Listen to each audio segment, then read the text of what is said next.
Hi guys, तो आज बात करेंगे वेर लेट और कॉन्स्ट के बीच के डिफरेंस को। और मोस्टली हर इंटरव्यू में ये क्वेश्चन पूछा जाता है, तो इंटरव्यू से रिलेटेड पता होना चाहिए। Basically most most of the लोगों को पता होता है कि क्या चीज़ है ये वेर लेट और कॉन्स्ट।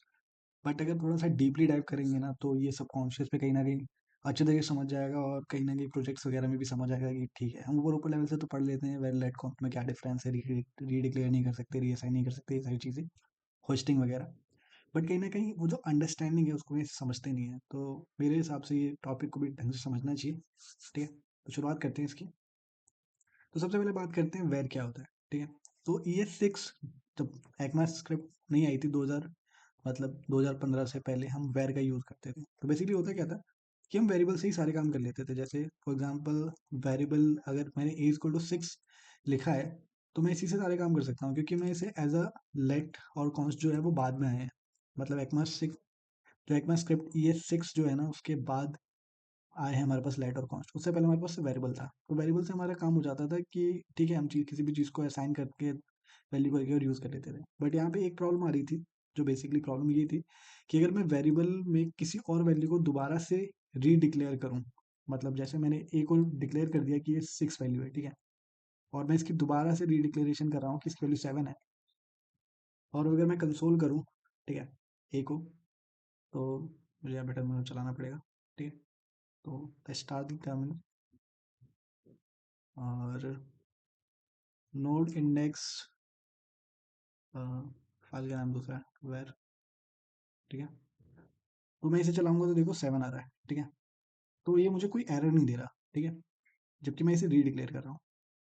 तो ये एक इशू आ रहा था, जिसकी वजह से क्या इशू आ रहा था कि मान लो मैंने जो अभी सिर्फ 2 या 3 लाइन का कोड लिखा है, फॉर एग्जाम्पल सोचो कि 100 प्लस लाइन का कोई कोड है। ठीक है? उसके अंदर मैंने ऊपर तो वेरिएबल ए की वैल्यू रख दी 6, बट नीचे मैंने असाइन कर दी उसको, रीडिक्लेयर कर दिया 7। ठीक है?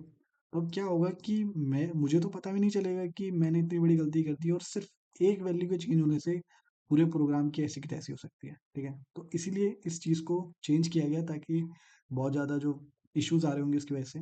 ठीक है? जैसे कि आप समझ सकते हो कि सिर्फ एक वेरिएबल के चेंज होने से वजह से कितने इश्यूज आ सकते हैं, और एक वेरिएबल होता भी नहीं हमारे पास, तो कितने सारे वेरिएबल्स होते हैं। ठीक है? तो इसलिए इसको चेंज किया गया ES6 के आने के बाद, और हमारे पास दो वैल्यूज आई, लेट एंड कॉन्स्ट। ठीक है? अब इन दोनों की अपनी अपनी कुछ चीज़ें हैं। ठीक है? उसको समझते हैं पहले कि लेट के क्या फ़ायदे हैं, क्या नुकसान है। ठीक है? तो लेट में वेरिएबल जैसी खूबी थी कि हम इसको क्या कर सकते थे कि लेट इज इक्वल टू, अगर मैंने लिख दिया 7, ठीक है, तो मैं यहाँ पे असाइन कर सकता हूँ ए की वैल्यू कुछ भी। ठीक है? और डिक्लेयर कर सकता हूँ ए की वैल्यू कुछ भी। और पहले मैं बता देता हूँ डिक्लेयर और असाइन में क्या फ़र्क है। ठीक है? तो बेसिकली डिक्लेयर क्या होता है? डिक्लेयर का मतलब आपने कोई वैल्यू डायरेक्टली दे दी, मतलब हमने कोई वैल्यू, पर्टिकुलर कोई वेरिएबल लिया, ठीक है, और उसकी हमने पर्टिकुलर कोई वैल्यू दे दी, तो उसे हम डिक्लेयर कह देते हैं कि हमने इसकी वैल्यू ये डिक्लेयर कर दी। फिर आता है असाइन का वैल्यू। तो हम क्या करते हैं कि हम किसी वैल्यू को, ये भी नीचे लिख देता हूँ। ठीक है? अगर मैं इस वैल्यू को दोबारा से कोई और वैल्यू देता हूँ, तो ये होता है असाइन। ठीक है? वैसे रीअसाइन कह सकते हैं इसे, कि हमने दोबारा से उसकी कुछ और वैल्यू असाइन कर दी। ठीक है? तो ये चीज़ होती है रीअसाइन। ठीक है? तो रीडिक्लेयर, रीडिक्लेयर अगर कहना पड़े तो ये रीडिक्लेयर है। ठीक है? हमने दोबारा से सेम वैल्यू को दोबारा डिक्लेयर किया है, तो इसे रीडिक्लेयर कह सकते हैं।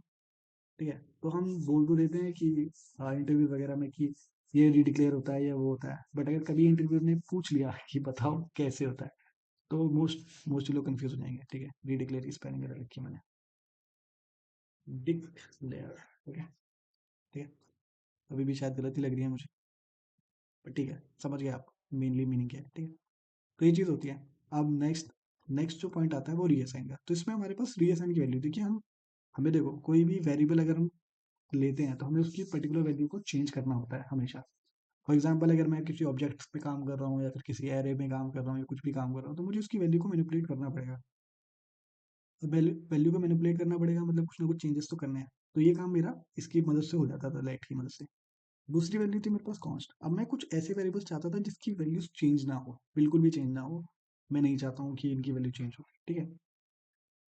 तो उन सब चीज़ों के लिए हमारे पास कॉन्स्ट आ गया। ठीक है? अब कॉन्स्ट की वैल्यू अगर मैं दोबारा चाहूँ चेंज करना, तो लेट सपोज 8 करते हैं, तो यहाँ पे मुझे एरर आ जाएगा। ठीक है? वैसे तो मैंने सारे एक ही वैल्यूज कर दी, ए ही असाइन कर रखा है बार बार, बट अगर मैं यहाँ पे सेव करूँगा, ठीक है, तो यहाँ पे नंबर लिखा हुआ है। लेट्स ट्राई करते हैं इसको चला के। तो देखो यहाँ पे आ रहा है इज ऑलरेडी बीन डिक्लेयर्ड, यहीं पे एरर आ रहा है, लाइन नंबर J6, ठीक है। तो यहीं पे आ रहा है कि हम इसे रीडिक्लेयर कर रहे हैं, ठीक है। तो इसलिए क्या करते हैं, पहले कमांड आउट कर देते हैं इस चीज़ को, ठीक है, कि हमने यहाँ पे कई जगह इसे डिक्लेयर किया हुआ है, और ये वाली भी चीज़ को कमेंट आउट कर देते हैं। अभी कॉन्स्ट के टॉपिक को समझते हैं, ठीक है। तो कॉन्स्ट के टॉपिक में मैंने ये किया है, मैंने सेव किया, और मैं इसको फिर से चलाता हूँ। तो assignment to a constant variable, ठीक है। तो डायरेक्टली एरर आ रहा है कि जो असाइन कर रहे हो आप कांस्टेंट वेरिएबल के अंदर, ठीक है, ये एरर है कि आप दोबारा से असाइन नहीं कर सकते इसके अंदर, ठीक है। आपने एक बार असाइन कर दिया कि 7 7 इसकी वैल्यू है, बस यही है, आप चेंज नहीं कर सकते। बट ठीक है, तो ये चीज़ है इसके अंदर कि हम इसके अंदर रीअसाइन नहीं कर सकते कॉन्स्ट वाली के अंदर, ठीक है। और लेट वाली में हम रीअसाइन कर सकते हैं, बट रीडिक्लेयर नहीं कर सकते। और वेरिएबल में तो आपको पता है रीडिक्लेयर भी कर सकते हो, रीअसाइन भी कर सकते हो, ठीक है, दोनों चीज़ें आप कर सकते हो, ठीक है। तो ये तो मेन डिफरेंस है। अगर मैं यहीं पे कहीं पे लिख दूँ, ठीक है, तो हम यहीं पे लिख के चलते हैं, ठीक है, ताकि याद रखना आसान हो जाए, ठीक है। तो इसमें रीडिक्लेयर कर सकते हैं, ठीक है, रीडिक्लेयर कर सकते हैं, रीअसाइन कर सकते हैं, ठीक है, और क्या कर सकते हैं। अभी तो इतना ही है, इसी के बेसिस पे बात करते हैं, ठीक है। दूसरी बात करते हैं लेट की, ठीक है। तो इसमें नहीं कर सकते, तो मैंने क्रॉस लगा दिया, ठीक है, कि हम इसमें रीडिक्लेयर नहीं कर सकते। हाँ, रीअसाइन कर सकते हैं, तो इसमें वाई लिख देते हैं, वाई का मतलब यस, ठीक है, ओके। तो ये चीज़ हो गई। फिर बात करते हैं कॉन्स्ट की, ठीक है। कॉन्स्ट में रीडिक्लेयर भी नहीं कर सकते, तो रीअसाइन भी नहीं कर सकते, ठीक। इसे नो भी लिख सकते हैं आप, ठीक है। एक काम करते हैं, एक्स को नो कर देते हैं, और ठीक है, तो नो नो आ गया यहाँ पे कि हम नहीं कर सकते हैं, ठीक है। और इसको मैं कमेंट आउट कर देता हूँ, ताकि ये कोड ना रीड करे इसे, ठीक है, ओके। अब बात करते हैं इसके बाद की चीज़, अब आते हैं हमारे स्कोपिंग, ठीक है। इसको मैं थोड़ा नीचे कर देता हूँ, ठीक है। अब हमारे पास एक और चीज़ आती है, स्कोपिंग, ठीक है। स्कोपिंग से भी वेरलेट कॉन्स्ट के ऊपर क्वेश्चन पूछा जाता है कि इसकी क्या स्कोप है, ठीक है। आप स्कोप को आप समझ सकते हो कि हमारी जनरल लाइफ में भी हम स्कोप वर्ड को काफ़ी ज़्यादा यूज़ कर लेते हैं कि इस लड़के का क्या स्कोप है, ये कहाँ तक जा सकता है, ये वगैरह जो भी चीज़ें, ठीक है। तो जनरली इसको कहाँ तक यूज़ किया जा सकता है, ऐसे ही किया जाता है। फॉर एग्जांपल अगर हम जनरली भी बात करते हैं तो कि इस लड़के का क्या स्कोप है, तो कहते हैं कि ये तो भाई बड़ी बड़ी कंपनी तक जा सकता है, या वैसा कुछ वगैरह जो भी है। तो इसका मतलब है कि वो कितनी दूर तक जा सकता है या कहाँ तक यूज़ हो सकता है, ठीक है, फॉर एग्जांपल। तो अगर उससे कंपेयर करें तो हमारे यहाँ भी ऐसे ही कुछ है, मतलब जावास्क्रिप्ट में भी ऐसे स्कोप का मतलब है। स्कोप का मतलब है कि हम उसे कहाँ तक यूज़ कर सकते हैं। फॉर एग्जांपल अगर मैंने यहाँ पे वेरिएबल डिफाइन किया, मतलब यहाँ पे मैंने वेरिएबल की वैल्यू डिफाइन की, फॉर एग्जांपल 7, ठीक है। तो अब ये जो है ना, ये ग्लोबल स्कोप वेरिएबल है। ग्लोबल स्कोप का मतलब मैं इसे कहीं पे भी यूज़ कर सकता हूँ, ठीक है। ठीक है, अगर मैंने इसे यहाँ पे डिफाइन कर दिया इस वेरिएबल को, तो मैं इसे कहीं भी यूज स्कोप को यूज़ कर सकता हूँ। तो ये ग्लोबल स्कोप वेरिएबल है, ठीक है। फॉर एग्जांपल अगर मैंने कोई फंक्शन बनाया, तो उसके अंदर मैं यूज़ कर सकता हूँ, ठीक है, ठीक है।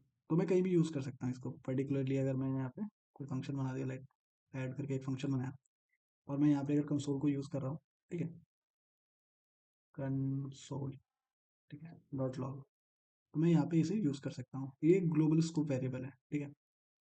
पर ग्लोबल स्कोप के साथ एक फंक्शन स्कोप भी है। मतलब फॉर एग्जांपल अगर मैंने यहाँ पे ये वैल्यू डिफाइन की है, और अगर मैं सेम फाइल को, ठीक है, अगर मैं सेम फाइल को कहीं खोलूँ, फॉर एग्जांपल अगर मैं इसके अंदर दिखाता हूँ, ठीक है।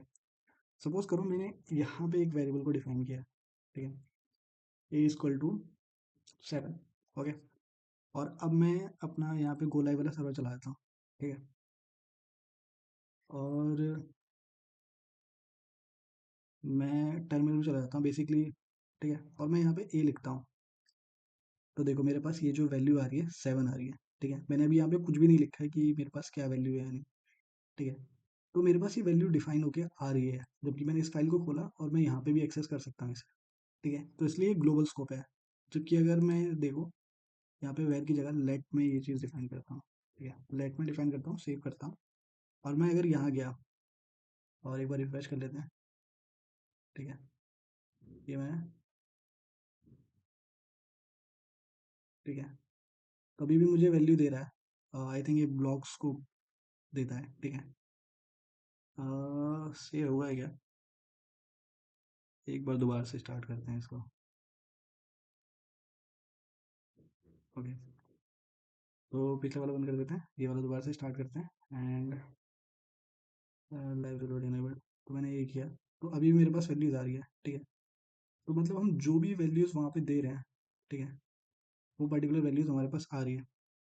लेकिन अगर मैं इस वैल्यू को किसी फंक्शन के अंदर देता, फॉर एग्जांपल फंक्शन, ठीक है, ऐड करके मैंने फंक्शन दिया, ठीक है, और मैंने वैल्यू दी थी। अब मैं अगर यहाँ पे चेक करूँ रिफ्रेश करके, ये अभी भी वैल्यू दिखा रहा है।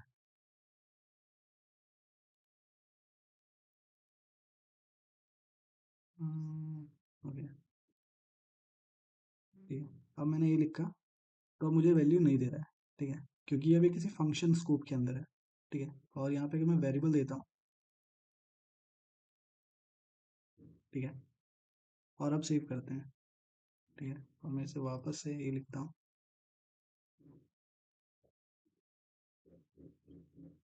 ठीक है। तो अब दिखा रहा है uncaught reference error is not defined, ठीक है, ए डिफाइन नहीं है, ठीक है। जब भी हम इसे किसी फंक्शन के अंदर डिफाइन करेंगे तो ये वैल्यू एक्सेसिबल नहीं रहेगी, ठीक है, चाहे वेर में करो, लेट में करो, कॉन्स्ट में करो, ठीक है, तो ये नहीं रहेगी डिफाइन। ओके, तो ये मैं बताने वाला था कि इसको स्कोप क्या है। बेसिकली वेर का ग्लोबल स्कोप होता है कि हम उसे कहीं भी एक्सेस कर सकते हैं, लेकिन बाकी चीज़ों का ऐसा नहीं होगा। अगर मैं लेट की बात करूँ, तो लेट का जो है ब्लॉक स्कोप वेरिएबल है। ब्लॉक स्कोप का मतलब मैं बताता हूँ अभी क्या है। ब्लॉक स्कोप का मतलब ये है कि अगर आपने इसे यहाँ पे डिफाइन कर दिया, फॉर एग्जांपल किसी फंक्शन के अंदर अगर आप इसे डिफाइन कर रहे हो, तो जैसे मैंने अगर यहाँ पे मान लो लेट मैंने करके ए इक्वल टू मैंने कर दिया यहाँ पे 20, ठीक है, और तो कहीं डिफाइन नहीं है ना, एक तो ए बी सी यूज़ कर रहे हैं, ठीक है। तो मैं इसको भाई फिलहाल कमेंट आउट कर देता हूँ, और ग्लोबल स्कोप को भी, नहीं तो ये रीड करेगा, ठीक है।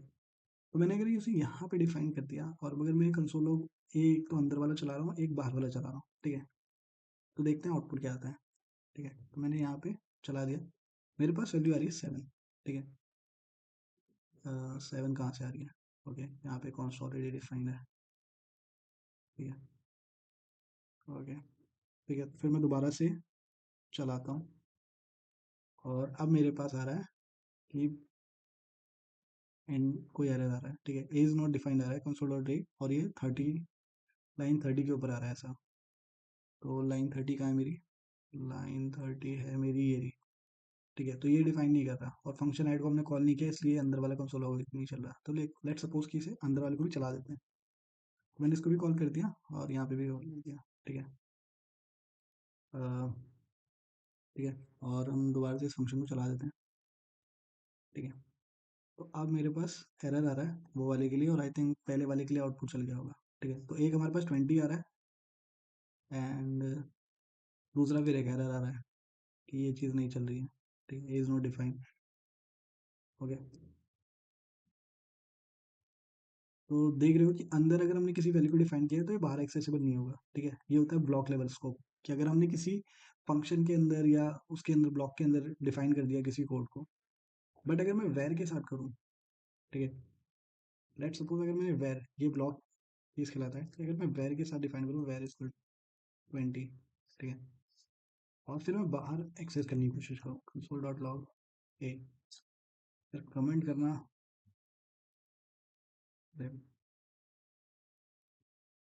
ठीक है।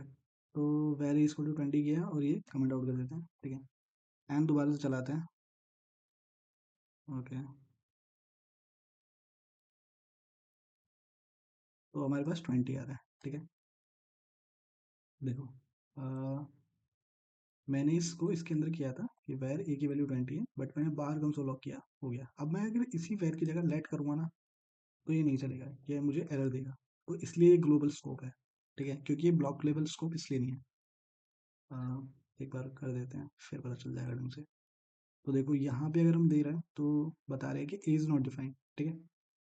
तो बहुत सारे लोगों को कन्फ्यूजन होता है कि ब्लॉक लेवल और ग्लोबल लेवल स्कोप में कैसे चेक करें, ठीक है। तो देखो यार, ये ब्लॉक कोड है एक तरीके से, ठीक है। इसके अंदर जो मैंने लेट में डिफाइन किया था वैल्यू को, तो ये नहीं आया था, ठीक है, तब वैल्यूज नहीं आई। बट अगर मैंने वेर में दिया था तो ये है, तो इसलिए ब्लॉक लेवल स्कोप से ऊपर है। बट ये फंक्शन लेवल स्कोप में आ जाता है, या फिर फॉर एग्जाम्पल जब मैंने फंक्शन में वैल्यू दी थी यहाँ पे, ठीक है, जब मैंने फंक्शन के अंदर वैल्यू दी तो वेरिएबल एक्सेस नहीं हो रहा था वहाँ पे भी, अगर मैं यहाँ से एक्सेस कर रहा था वेरिएबल, तो एक्सेस नहीं हो रहा था। क्यों नहीं हो रहा था? क्योंकि ये फंक्शन लेवल स्कोप में भी आ जाता है जब अगर हम आउटसाइड यानी ब्राउजर के अंदर यूज़ करते हैं, ठीक है। तो या तो ये ग्लोबल लेवल स्कोप है या फिर फंक्शन लेवल स्कोप है। तो ये भी यहाँ पे लिख देते हैं, ठीक है, कि या तो ये ग्लोबल लेवल स्कोप है, ठीक है, ग्लोबल स्कोप है इसका, या फिर फंक्शन स्कोप है, ठीक है। तो काफ़ी लोग सिर्फ ग्लोबल स्कोप कह देते हैं बट फंक्शन स्कोप नहीं कहते, बट अगर ग्लोबल भी कह दोगे तो भी चल जाता है, ठीक है। ओके। दूसरी चीज़ लेट की बात करते हैं, तो ये ब्लॉक लेवल स्कोप है, मतलब अगर किसी ब्लॉक में आपने लिखा है तो वहीं तक ये कोड, वहीं तक वो जो वैल्यू है वो एक्सेस होगी, तो ब्लॉक स्कोप है इसका, ठीक है। अब बात करते हैं इसका भी, कॉन्स्ट का भी ब्लॉक स्कोप है, ठीक है। चेक कर लेते हैं एक बार, ठीक है। तो चेक कैसे करेंगे? वही वाला सेम मेथड यहाँ पे हमने बस लेट की जगह कॉन्स्ट रख देना है, ठीक है। अगर ये आउटपुट दे रहा है तो ठीक, नहीं दे रहा तो मतलब वही है, ब्लॉक लेवल पे स्कोप है, क्योंकि वहाँ से तो हमने एक्सेस किया ही हुआ है, या फिर अंदर से एक बार ट्राई करके देख लेंगे तो नहीं हो रहा है डिफाइन। और अगर मैं अंदर एक बार एक्सेस करके देख लूँगी कंसोल डॉट लॉग और यहाँ पे ये लिख देता हूँ, तो क्या करते हैं, इससे अंदर यह वाला को वो हटाते हैं वरना एरर आ जाएगा। डायरेक्ट इसे चला के देखते हैं, तो अब क्या चल रहा है, देखा तो आ रहा है हमारा 20, ठीक है। तो ये है ब्लॉक लेवल स्कोप। तो ये सारी चीज़ें हैं जो पता होनी चाहिए, और आई थिंक मैंने कोशिश की है कि मैं जितना कोशिश करके समझा सकूँ तो समझ आ सके। तो देख, वेरिएबल जो हमारा वो रीडिक्लेयर हो सकता है, रीअसाइन हो सकता है, ग्लोबल स्कोप है उसका, फंक्शन स्कोप है उसका, ठीक है। लेट जो है वो उसका को रीडिक्लेयर नहीं कर सकते बट रीअसाइन कर सकते हैं, आप दोबारा वैल्यू उसकी असाइन कर सकते हो कुछ भी। ब्लॉक लेवल स्कोप है, मतलब अगर किसी फंक्शन में अगर हमने लिख दिया या फिर किसी ब्लॉक के अंदर हमने कोड लिख दिया तो उसे सिर्फ उसके अंदर ही एक्सेस किया जा सकता है, ठीक है। कॉन्स्ट में भी सेम वही है, ठीक है, कॉन्स्ट भी ऑलमोस्ट सेम ही है, बस इसमें रीअसाइन नहीं कर सकते। और इन दोनों को क्रिएट करने किया हमने एक्मा स्क्रिप्ट 6 में, ठीक है, 2015 में आई थी वो, ठीक है। एक्मा स्क्रिप्ट 6 में हमने किया था इसे, ठीक है। और ये क्यों किया था, क्योंकि मैंने बता दिया कि रीडिक्लेयर होने की वजह से बहुत सारे इश्यूज आ सकते थे, तो जिसको सॉल्व करने के लिए हमने ये चीज़ की है, ठीक है। तो ऑलमोस्ट इस वीडियो में हमने वेर लेट कॉन्स्ट, और अगर आपने इतना अच्छे से समझ लिया ना तो मुझे नहीं लगता है कि आप कभी भी इस चीज़ को, टॉपिक को आपको भूलोगे, क्योंकि अब समझ आ चुका है कि हाँ इसका मतलब क्या है। मेनली प्रॉब्लम यही रहती है कि बस लोग वेर लेट कॉन्स्ट का मतलब रट लेते हैं कि रीडिक्लेयर नहीं हो सकती, रीअसाइन नहीं हो सकती, बट उसका मतलब क्या है, उसका मीनिंग जो है वो अगर आपको अंडरस्टैंड हो गया तो काफ़ी इंटरव्यूज में आपको जब भी डिटेल में भी अगर कोई पूछ लेगा कि इसका इसका मतलब क्या है, ये क्या होता है, तो फिर वो समझ आ जाएगा। तो thank you guys, thanks for watching, और मैं इसी तरीके से इंटरव्यू की और भी वीडियोस बनाऊंगा और देखते हैं क्या ला सकते हैं। Thank you guys, thanks for watching.